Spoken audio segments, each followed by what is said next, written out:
The philosophy behind Picaro is that learning English is fun and engaging.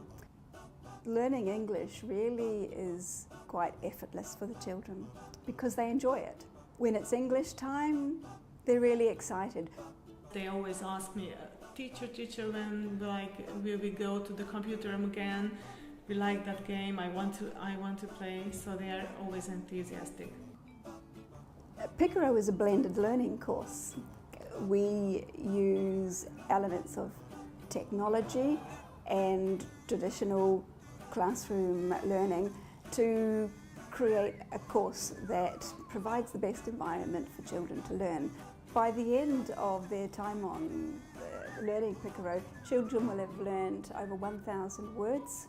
We teach English and children learn English in meaningful contexts. So learning is based on understanding. We have based our curriculum on the Cambridge Young Learners curriculum. The very first units are very oral and oral. So the children are learning simple vocabulary on themed topics such as animals, my family, my house, and they're being exposed to that through the online games, through pictures and through classroom activities.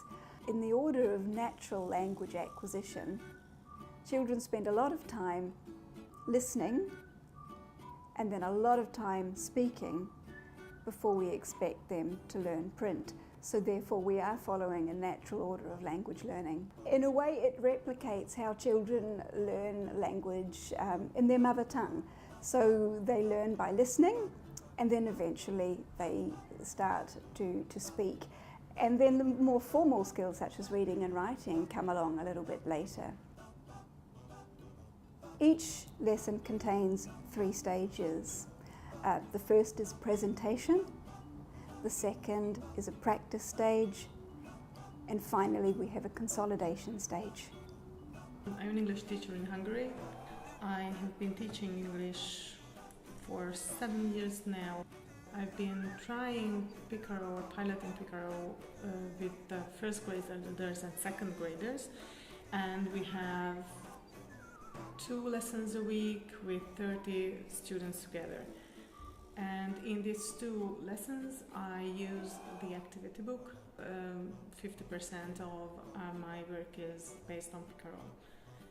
And once a week in the afternoon I go to the computer room with the children and play the Picaro games that correspond to their activity book. I'm monitoring them and I help if they don't understand what to do, because sometimes it happens at the beginning.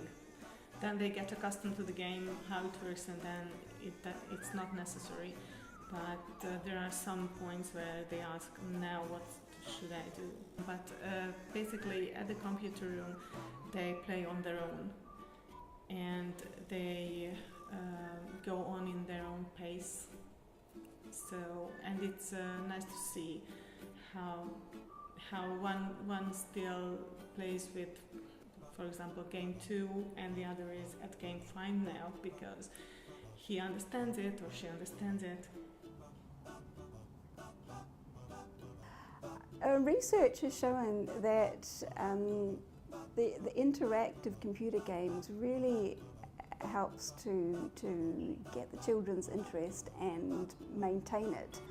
They can repeat, and repetition is a cornerstone of learning a language. There are some children who like playing silently. They don't respond, they don't speak.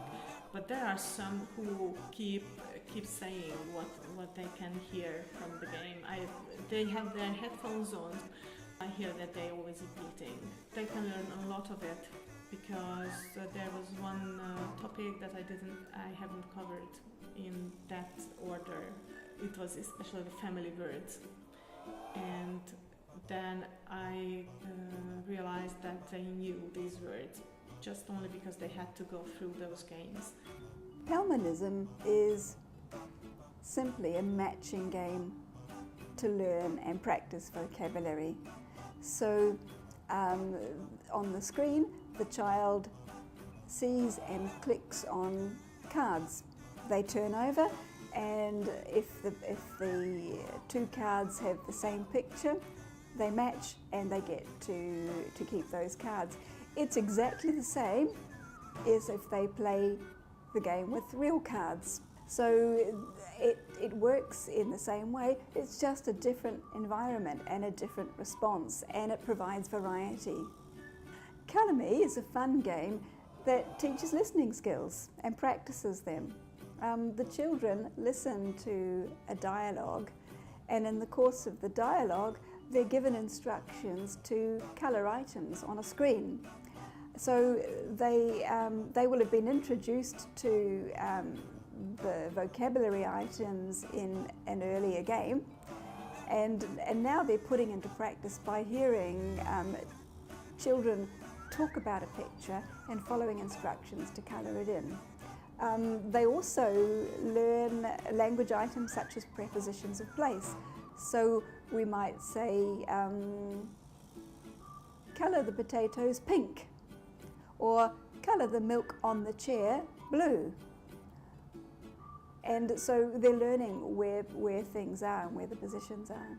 I think it's a great experience to see how these new things, these ICT techniques can come into the classroom and change language learning a little bit.